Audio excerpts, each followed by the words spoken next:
Hi, Goddess of Love here again. Kamusta kayo again, mga goddess ko? How are you? Anong meron sa inyo ulit? Sa inyo again, mga goddess. So, another reading na naman tayo today for the fire signs, Aries, Leo, and Sag. So, kamusta ang ating mga fire signs ngayon? Anong meron sa ating mga fire signs? So, yeah, let's see. Anong meron, universe, para sa dalawa agad ang lumabas. So, one more card. Oops, dalawa. So, yeah, tignan natin yan, no? Ang bilis. So, let's see anong meron. So, you have this song. So, for some of you, no, siguro mahilig kayong kumanta, no, mga air signs, no? Or, ito, kasi kung makikita mo, ito yung katulad ng ginagawa ko sa intro na, sa start ng video natin, no? Ito, nagpapatunog kayo ng singing bowl, no? Parang, kumbaga, ito, nare-relax kayo, nagme-meditate kayo with this, no? Kumbaga, ito nga, nagme-meditation kayo, song, ganyan. Pwede ring sa music, through music, nare-relax kayo, mga air sign, I mean fire signs, Aries, Leo, and Sag, no? Pwedeng for some of you is mahilig talaga sa music, nakaka-relax sa inyo ang music, or nagme-meditate kayo with using this, singing bowl nito, no? So, yeah. And this one is fun. So, for some of you, no, mga fire signs natin is just having fun, no? Na siguro ngayon ay, kumbaga, parang siguro nagre-relax lang muna kayo, and then you're just having fun, no? Ito, kumbaga ito, kung sa mga friends nyo, lumalabas kayo, no? And with this colorful dito, no, makikita mo, no? Well, no gender naman tayo rito, open naman tayo sa lahat. So, maybe for some of you is in a LGBTQ, no? Na, ayan, no? You are friends with them, no? So, kumbaga, ang mga fire signs is open, no? Sa kahit anong gender. You are friendly, right? No? So, yes. Or for some of you, is in that group, no? In that gender din, no? So, yeah. Tignan pa natin anong meron. So, you have this family. So, for some of you, mga fire signs, no, maybe you are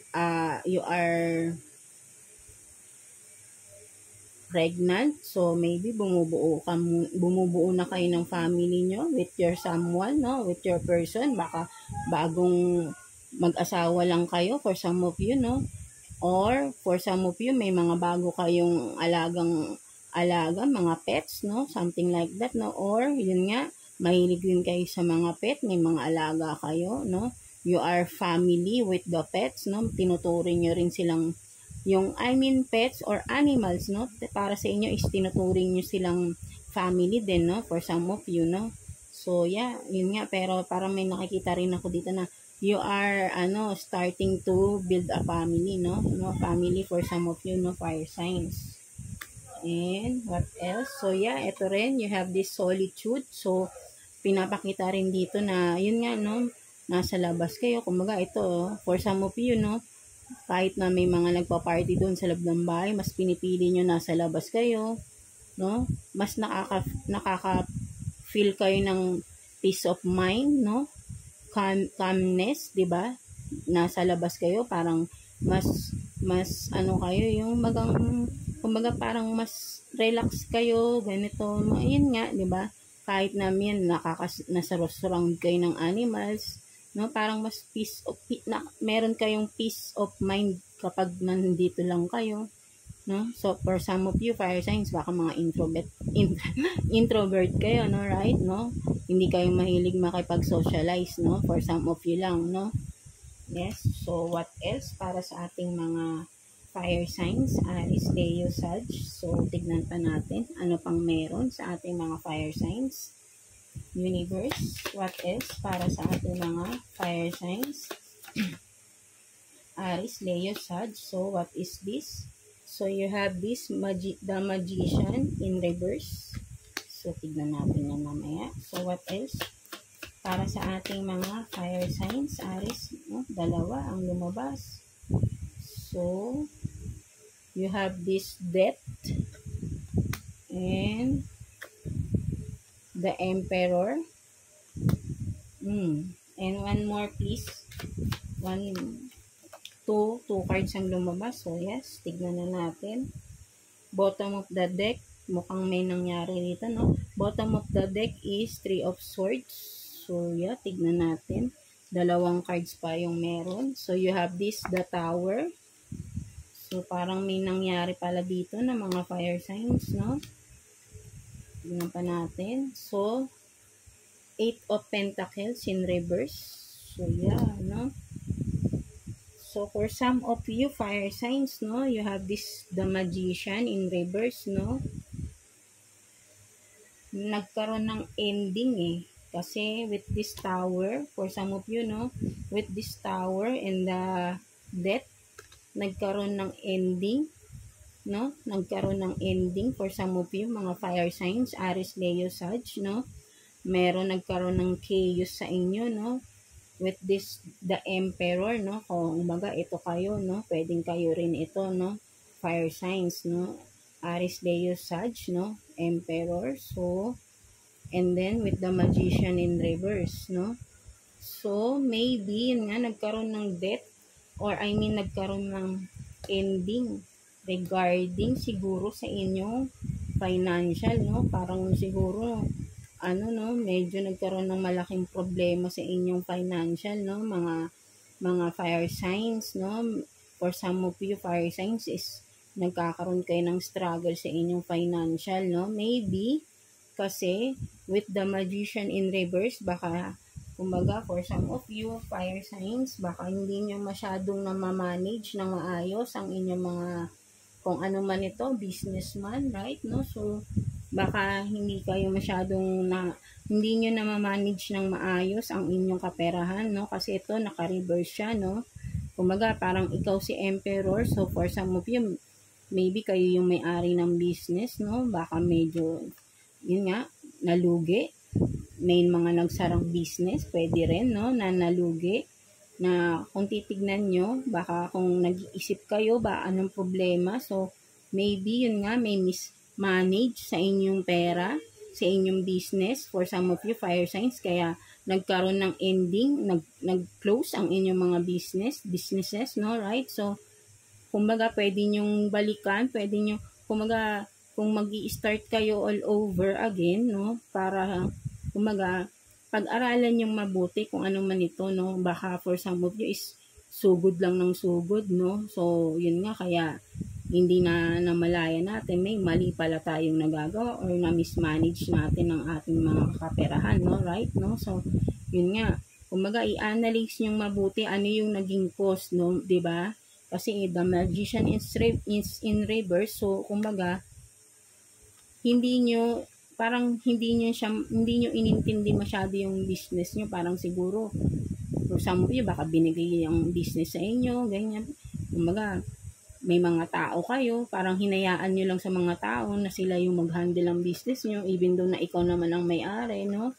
For some of you, kaya ayun, medyo nalugi kayo or bumagsak ang inyong business, no? Kaya, kumaga, sa next, kung mag-open ulit kayo ng business is, dapat, kayo mismo yung magpo-focus, kayo, hands-on kayo mismo sa inyong, wag nyo hayaan sa ibang tao. Pwede din itong The Magician is, pwede rin ito yung mga pinagkatiwalaan yung tao sa inyong business. Tapos, niloko lang kayo, no? Right? No? Kaya ang inyong business ay bumagsak, no?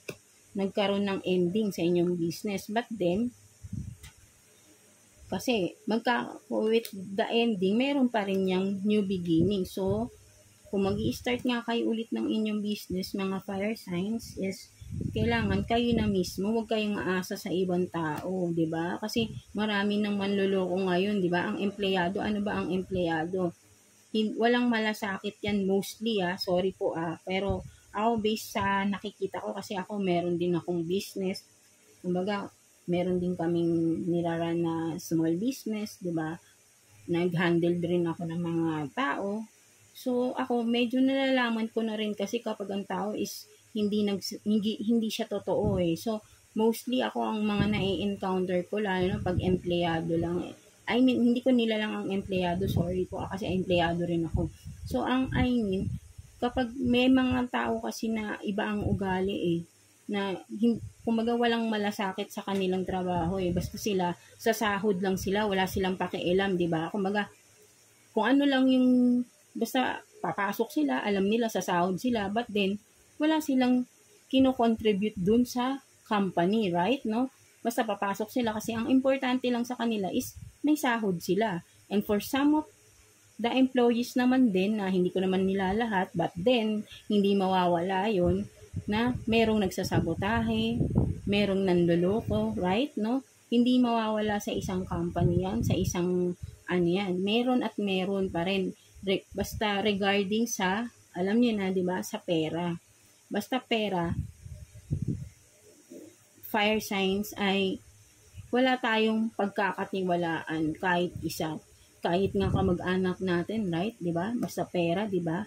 Kasi ang pera, kumbaga pera, nasisilaw talaga ang tao dyan eh, no? So, ang maganda, kapag mag-uumpisa ka na ulit ng iyong business is ikaw mismo ang mag-handle, mag-hands-on ka sa iyong business, right? No? Wag mong iasa sa ibang tao. Ikaw mismo kailangan may knowledge ka doon sa business na bubuksan mo. Hindi yung mag-i-invest ka lang tapos iba yung papahawakin mo, right? O iba yung papa-operate mo dahil isip mo hindi mo alam yung business. Dapat bago ka magtayo ng business is pag-aralan mo, or mas maigi nga is, ako lagi kong sinasabi to na kumbaga sa business mo, halimbawa nagkakaroon ako ng business ko sa akin, di ba? Kung ano yung nagiging business ko, kasi ayun yung passion ko eh. Mas okay kasi kapag ayun yung passion mo, ayun yung gusto mo eh, di ba? Parang ang nangyayari kasi parang hobby mo lang siya, but then again, kumikita ka na pala, right? No? Matulad ako, nagtahi ako before ng mga face mask kasi mahilig ako magtahi. So, magtahi sa makina, no? Right? So, kumbaga parang nagustuhan ko lalo na nung uso pa yung talagang face mask sa atin, no? So, ang ganda ng kumbaga, gusto ko kasing ginagawa ko, kaya ako mismo yung gumagawa. Hindi ko na kailangan ng ibang tao, right? And then, sa baking rin, ako mismo ang gumagawa kasi gusto ko mag-bake. Something like that, right? No? So, kung sa business naman at may mga tao ka, at least nandoon ka, at least alam mo yung process, alam mo yung kung paano patakbuhin ang business, right? No? So, yeah, that's it. Fire sign, no? No, Aries, Leo, Sag. So, next time, once na mag-open ka ulit ng business mo, make sure na alam mo paano patakbuhin. You have the knowledge. If hindi mo pa siya sigurado, syempre, yung iba, kumbaga, gusto, nag-i-invest, right? No? So, before investing into something, mga fire signs, mag-research kayo, do a research, pag-aralan nyo munang mabuti, right? No? At mas maganda, may knowledge kayo sa pera. Paano i-handle, paano i-manage ang pera, 'di ba? Dapat kayo mismo ang nagma-manage ng pera, ng puhunan, right? Kasi namumuhunan kayo diyan eh, 'di ba? Right? So, yeah.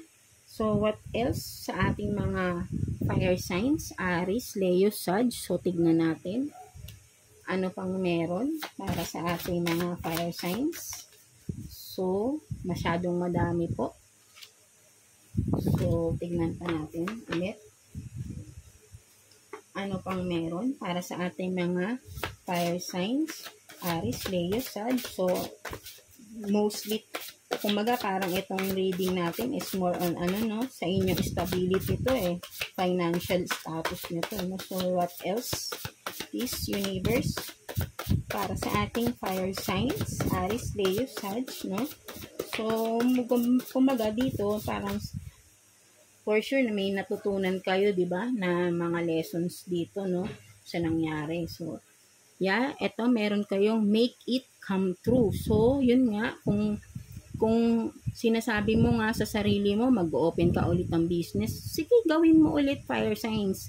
Huwag kang mawala ng pag-asa, 'di ba? But then kailangan pag-aralan mo na para ikaw na mismo yung mag-handle ng business mo. Ikaw mismo yung may alam paano mo patakbuhin, di ba? Hindi ibang tao. So, yes, make it come true, sabi ni universe. Kung ano man yung naiisip mong gawin, make it come true. Wag lang yung puro isip ng isip. Do it, no? So, yeah. So, what else para sa ating mga fire signs? Aries, Leo, Sag, please, universe, what else? Para sa ating mga fire signs. So, and then, eto nga, someone will help you on your journey, no? So, kung ano man yung naiisip mong gawin, sabi ni universe, ni God, is someone will help you, no? So, maybe a friend of yours, a relative, or maybe for some of you, kung may partner kayo, no? Siyempre, sila lang naman talaga. But then, kailangan, kumbaga, sabi ko nga sa iyo, fire signs, mas kailangan mas ikaw mismo yung nag-hands-on, 'di ba? Ikaw dapat kasi hindi pa rin natin masasabi regarding sa pera kasi ang pera nakakasilaw, right? No? So pero meron pa rin magiging tapat sa iyo. But then kailangan ikaw rin kikilos, right? No? Huwag mo silang hayaan na sila lang. Kasi doon nag-uumpisa yan, kapag hinahayaan lang natin yung ibang tao, kung sino man 'yan, no? Nagkakaroon sila ng ng pag-iisip na ay hindi ako kumbaga parang hindi naman ako minomonitor nito, right? No, so yun, nakakagawa na sila ng mga hindi maganda, 'di ba? Behind the scene or behind your back, right? No, so yun, ayun ang mangyayari. Kailangan mas ikaw mas alam mo, 'di ba? Kung ano mang gagawin mong investment, business, right? No, so yeah. So but then meron pa ring tutulong sa iyo regarding with that, no? Regarding on kung ano man yung naiisip mo na gusto mong gawin, no? So, yes. So, what else para sa ating mga fire signs? Aries, Leo, Sag. So, ano ito? And then, yeah, for some of you, you are a earth angel, no? So, maybe, pwede rin sabihin nito is kumaga, maano kayo, no? Ang mga fire signs, no? For some of you is matulungin kayo sa mga tao. Parang you're an angel. For some of you, ayan ang tingin sa inyo ng ibang tao na you're an angel, no? Right? No? So, siguro napakabait ng iba sa inyo. Yun nga, kaya nasamantala kayo, no? Sa inyong business. Kaya nagkaroon ng problema. So, but then, kahit na sabihin natin, yes, you are angel. We are just a human being. Nagkakamali pa rin tayo. Pwede tayong magkamali. Pwede tayong magalit. 'Di ba? Kapag aksyonan natin, wag natin silang hayaan na gawin nila yung parang iisahan ka. Kasi mali yun 'di ba? Kailangan aksyonan mo. Kung may nakita ka na mali, sitahin mo agad para hindi na siya lumala. No? Right? No? So, yun. Wag masyado tayong mabait sa ating mga sa mga tao sa paligid natin kasi mostly kung sino pa yung sobrang bait natin is sila pa yung nagbabackstab sa atin, no? So, yan, 'di ba? Kasi na-experience ko na 'yan. So, talagang hindi mo masasabi lalo na pagdating sa pera. Kumbaga parang pagdating sa pera is mas you trust only yourself, 'di ba? Mas unahin mong yung sarili mo na pagkatiwalaan kaysa sa ibang tao. Right? Ikaw mismo dapat. No? So, yeah. So, one more card for the fire signs natin. What else? Universe, para sa ating mga fire signs. Aries, Leo, Sag, please. So, what else? Para sa ating mga fire signs. Aries, Leo, Sag. So, diba? Sabi ko sa'yo, no? Fire signs, no? Tingnan mo. After you, money, gifts. So, yan, no? You have someone or some people around you na after your money lang, no? Siguro mapagbigay kayo din. Mahilig kayo magbigay ng regalo. So, ayan lang yung nagugustuhan sa inyo ng mga tao. Parang sinasamantala nila yung kabaitan nyo, mga fire signs, no? Kaya, ito sinasabi sa iyo ni universe, no? Na talagang yung kaibaitan is may lugar tayo para dyan. Pero pag nakikita na natin na inaabuso na tayo, kailangan mag-step up rin tayo. Mag-voice out rin tayo. Huwag natin silang hayaan na gawin na lang yung mga ganun sa atin. Right? No? So, yeah. Diba? Confirmation. Meron talagang nagbabackstab sa inyo. Meron talagang gusto lang is pera. No? Kilala nyo na rin siguro to kung sino man ito na gusto lang ay pera. No? Sa inyo, no? Mga fire signs. No? Aries, Leo, Sag. So, pinag-iingat kayo, no? So, kaya kung mag-open kayo ulit ng business man ninyo is be careful kung sino man yung mga tao na gusto nyong isama sa business nyo, right? So, yes. So, tignan natin. What's the advice or message pa? Final message. So, to. So, you have this 2 cards na lumabas. you have this rehabilitation and confession. So, yeah.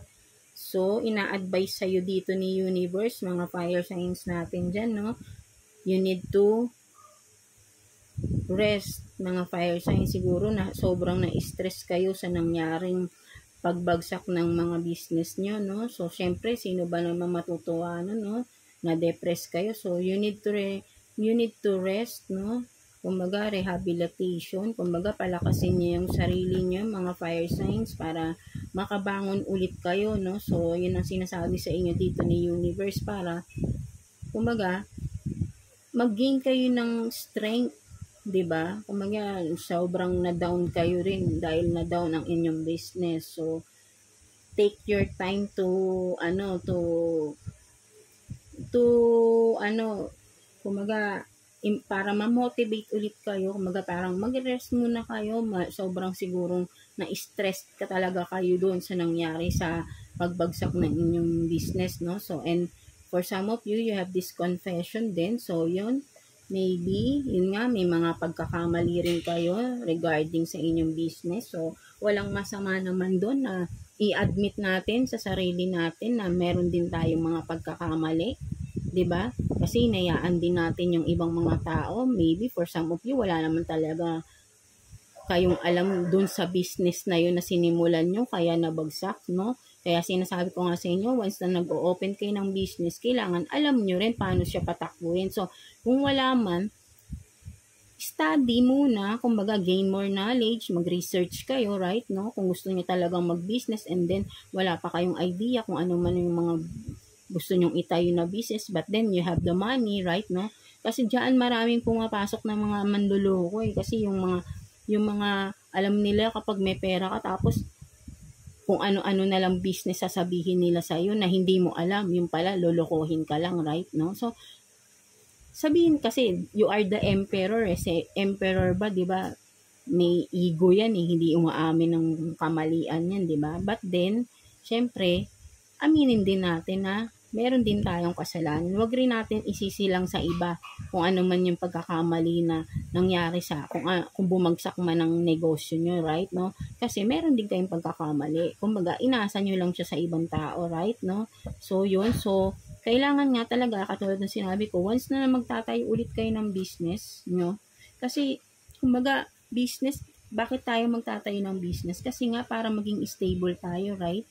Kung palagi tayong bumabagsak, may problema, right?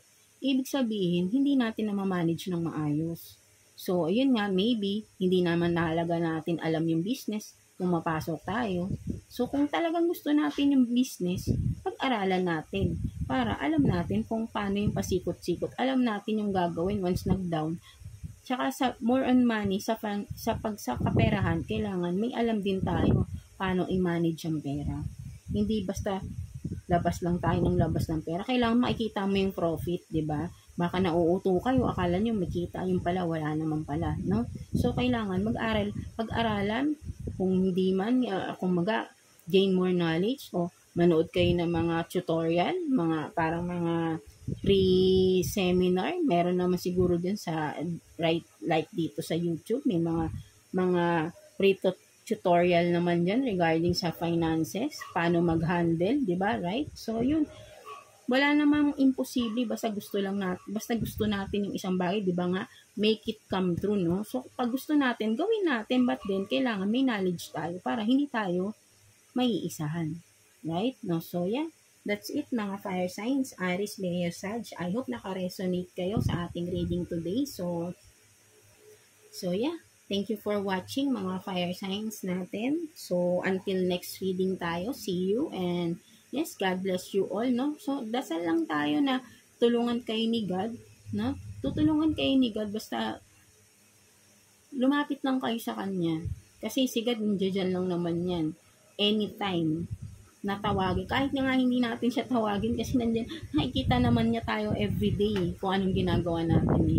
So, parang kumaga, syempre, si God dyan right? Kailangan, lalapit tayo faithfully. Hindi yung parang magdadasal lang tayo dahil kailangan natin. No. Ako, nagdadasal ako minsan, kumbaga parang nakikipagkwentuhan ako kay God eh. Something like that, no? Parang hindi naman every time na pag magdadasal tayo is yung may hihilingin tayo. But then, syempre, kumbaga ako, parang katulad ngayon na bumagsak tayo sa negosyo, kayo, mga fire signs, no? For some of you, mga, bigyan kayo ng guidance kung saan kayo, anong dapat nyong gawin, di ba? Kasi tutulungan kayo ni God. As in, trust me, kasi nangyari na sa akin yan. So, yeah, basta, don't lose faith kay God. Si God lang number 1 na pagkakatiwalaan natin sa lahat. Sobra. So, yeah, that's it, mga fire signs. Aries, Leo, Sag. So, thank you again for watching and please like and subscribe sa ating channel. Yeah, and yes, thank you, fire signs.